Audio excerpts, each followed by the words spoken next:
Gareth Wheeler alongside Adrian Serioux with your Toronto FC update. First things first, one more point. That's all that stands in the way of Toronto FC clinching a playoff spot for the first time in club history. The New York Red Bulls in town on Wednesday night. This could be a monumental day for the club and something that the fans have been waiting for oh so long. For a long, long time. I just did a little interview with a gentleman in regards to 2009 because that was the only time that we actually came close to making the playoffs. But this is going to be a huge day for Toronto FC. Just needing that 1 point against the top team in the East. It's a very tall order to ask the team to do, missing the players of Altidore and Giovinco, but this is something that they can do. This is something that they're in control of. All the players know the importance of getting this point to reach the playoffs, what Toronto FC has never done in history.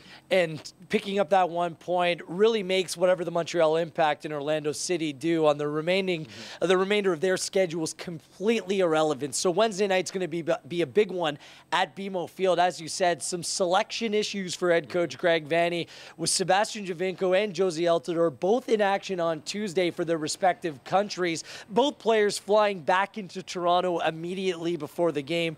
There's no chance that these guys can be good to go on Wednesday night. Is there any chance, Adrian? Never say never. I know these players, and yes, it's an honor to play for your country, but at the same time, they know the importance, what's behind the club right now, and wanting to come back. And the rumor is that both players are going to be coming back straight after the game and could possibly be available. Giovinco is coming from a long ways, and I've heard he's in text messaging with head coach Greg Vanney in regards to being available and wanting to play. And why not? These players know what's at stake here, and they've done so much for the club throughout the course of the year. Why not be a part of probably the biggest day of TFC history? Flying back from Italy, arriving hours before the game. I mean, if any player can do it, it's Sebastian Giovinco, but it also opens up opportunity for other players in the side. If Altidore and Giovinco, which we expect, will not be in the starting 11 for Greg Vanney, who do you think this opens up an opportunity for the most? I would like to see Hercules. We've talked about him so many times throughout the course of the year, and when he was brought in, we're like, okay, they're adding another strike force up top, a player who is known to be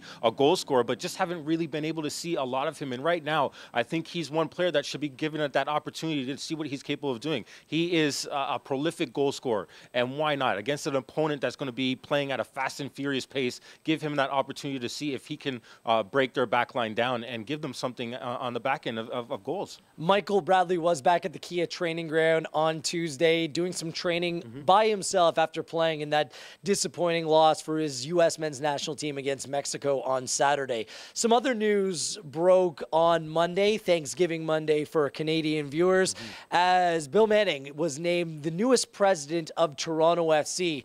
Big deal, little deal, any deal whatsoever for you, Adrian? I'm just trying to find why at this time this was so necessary, and there wasn't a real announcement in regards to him coming on board with TFC. I guess that's the part that I really don't understand. I was always on the field, and that's my only obligation. I was to go out there and perform. So whatever goes on in the head office, and maybe it alleviates some of the issues that I guess certain personnels have been taking on. It's kind of dispersing the responsibilities to make sure that everybody is playing their part and making sure that this team reaches where they need it to be, and having the players that know exactly, or the people that know exactly what their job is required to do. See, for me, they're completely different issues, and it's irrelevant when they make the announcement. They needed a new club president, and as this club grows, Adrian, they're going to need people to oversee the entire operation, so the soccer people, at least in terms of the first team and the academy, they can focus on their jobs at hand and let the president, Bill Manning, oversee the entire operation. I don't care where he's from. This guy's vastly experienced when it comes to Major League Soccer. I think that's a benefit. He's well aware of the North American sporting climate, which is also a benefit for this team. So on paper, I really like the hire. We'll see how it all plays out. No, very true. And you're looking at somebody who has so much experience, like you said, in the league. He knows what it takes to be successful. He had that success with Real Salt Lake. So if he could transfer that over to TFC, there's a lot of money being spent on this club. So for somebody to oversee where dollars and cents are being spent and making sure that they're being done in the right places is I think, appropriate for the club. So plenty going on both on the field and off the field. You can stay engaged at torontofc.ca. Use the hashtag TFC Live for everything to do with your Reds.